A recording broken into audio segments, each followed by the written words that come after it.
The Flash, Fastest Man Alive, issue 5 sees Barry fall through time, spat out into a desert, where he finds himself in front of a herd of stampeding buffalo. Thanks to the chronal vertigo he is suffering after the fall through time, he can't just speed away, forcing the hero to jump above the buffalo and run over the top of them. After they run off, he thinks he's in the clear, but the barrel of a gunslinger's pistol says different. The man thinks the strange dressed man is a cattle rustler, telling him that this particular herd belongs to the local tribe, and if they die, the whole village will starve. Determining the man isn't a rustler, the gunslinger thinks that he's from the circus, and knowing he can't risk changing the timeline, Barry goes with it, saying that he is a circus performer named Kid Flash. The man is happy to meet the circus performer, introducing himself as Jonah Hex. Barry finally sees the man's scarred face, asking what happened, but Jonah says that he might have said the wrong thing to a vulture who thought that he was a corpse. He tells Barry to hop on his horse, saying it's 20 miles to the next town. However, Barry wants to just walk, wanting to know what the year is. John gives him some water, saying the year is 1867. Suddenly, the water canteen is taken from them by Reverse Flash, who is happy that Barry is making friends, but tells him Jonah's bones are dust in Barry's timeline. Jonah knows Thrawn isn't right, telling him to stand down, but Thrawn calls him a fossil, speeding around him and causing Jonah's horse to fall on him, pinning him to the ground. Eobard realizes that Barry cares for the man, and he should have realized it years ago while he was worshipping him, but now all he sees is his weakness. He plans on fixing Jonah's lack of facial symmetry, or even planning on vivisecting him completely. Barry says he can't do that since killing him in their past changes the present, meaning he might not even be born, and that means Eobard never ends up as Professor Zoom. Thorne sees his point, but he could go through with his original plan and kill Iris West. Barry knows he can't do that either thanks to the chronal disruptor, which Shift gave him before sending him back through time. Barry reveals the device will allow him to arrive a split second before anything Reverse Flash does. Eobard says that he isn't a hero, he's a plague, and Barry knows that he is to Eobard, and while he doesn't know how to use the device, he's a fast learner, activating it and telling Reverse Flash to catch him if he can. The two race off into time, leaving Jonah to tell his source this is the last time he's hospitable to acrobats. In the time stream, Barry knows that he needs to keep Eobard away from the people as long as possible. Reverse Flash catches up to him, trying to attack Barry, telling him that he worshipped Flash, devoting his entire life to the science of speed to study Barry. Eobard says that he would trade his sanity for such power 1,000 times over, since it made a world where only he was God and a hero. Eobard tells Barry that he will never outrun him since he's faster, and once the Flash is broken, Zoom will be everything. Suddenly things change as they enter what Barry calls flashpoints, spitting him out into different time periods, just ahead of Reverse Flash, meeting others like Commandy and even other versions of himself along the way. Barry knows that Thorne is catching up with him as he is stopped by a girl who says that she can't tell him who he is, but she is to give him something.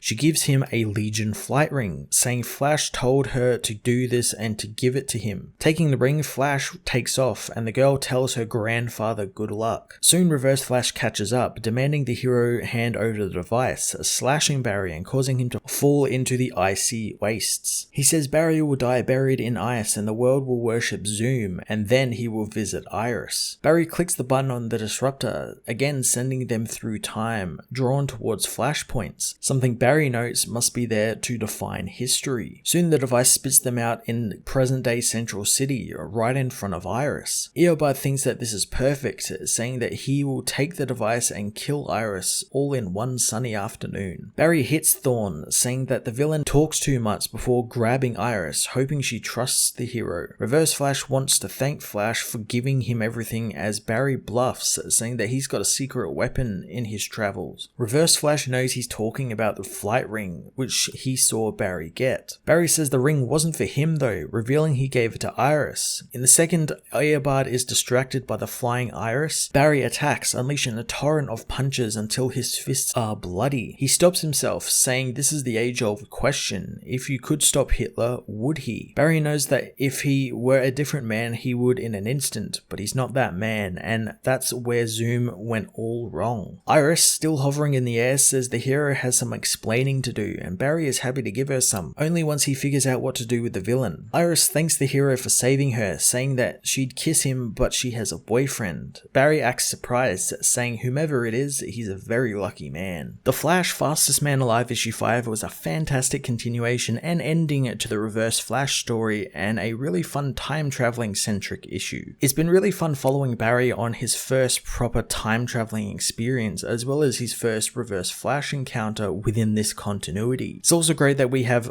a less seasoned Barry who, while understands his powers and how to use them pretty well, he's still learning lots about them, much like the Speed Force and Flashpoints and being able to time travel, and I like that he's a little unsure of himself at times, since it leads to some really fantastic drama. There's also the added fact that we're getting to see Barry and Iris's relationship blossom again, which is really quite fantastic, and I'm looking forward to seeing a bit more of that throughout the next couple of issues. I'm going to give this issue a 9 out of 10.